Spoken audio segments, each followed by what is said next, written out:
When I first arrived in Japan, I remember stepping out of the train station in Tokyo and being hit by this strange silence. Even though I was standing in one of the busiest cities on earth, people were rushing everywhere, lights were flashing, trains humming, but somehow, it didn't feel chaotic.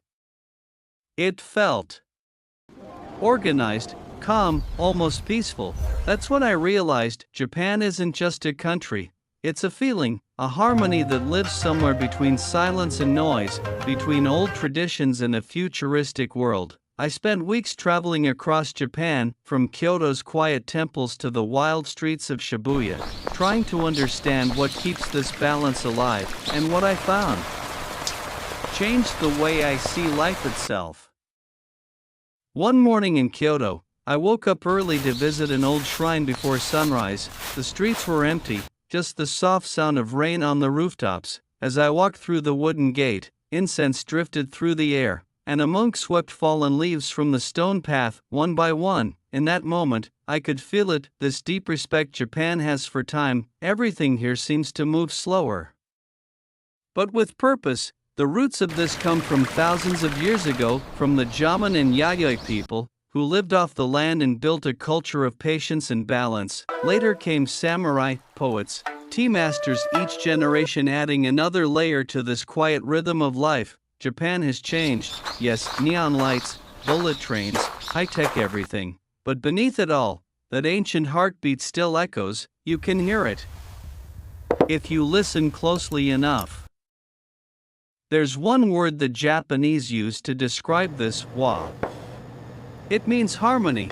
It's everywhere, in how people treat each other, in how cities are designed, even in the way food is served. I remember eating at a tiny sushi bar in Osaka, just 5 seats. The chef barely spoke, but the way he placed each piece of sushi in front of me felt like a ceremony.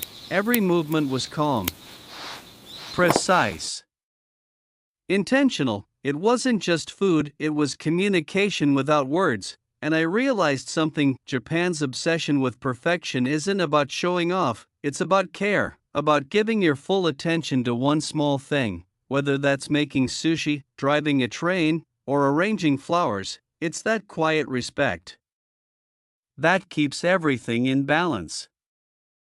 One of the most beautiful things about Japan is how everyday actions feel like rituals. In Nara, I watched a woman bow to a cherry tree before taking a picture. In Tokyo, I saw businessmen stop at shrines during lunch breaks to clap and pray for a good day. It's like people here have mastered the art of turning small things into sacred moments. The tea ceremony, for example, it's slow, deliberate, almost like time stops inside that room. And then there are the festivals, Matsuri. I joined one in a small town outside Kyoto. The air was thick with music, food smells, and laughter. Everyone, young or old, strangers, neighbors, danced together as if they'd known each other forever. In Japan, rituals aren't about religion, they're about connection to the moment, to others, to yourself. The longer I stayed, the more I noticed Japan's beautiful contradictions.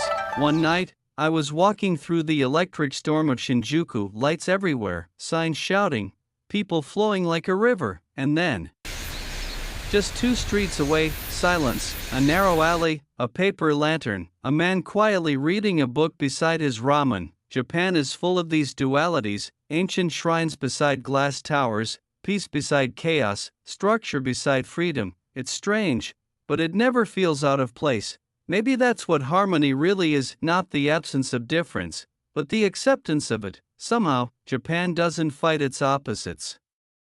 It lets them exist together, like day and night, bow and blade, calm and crazy.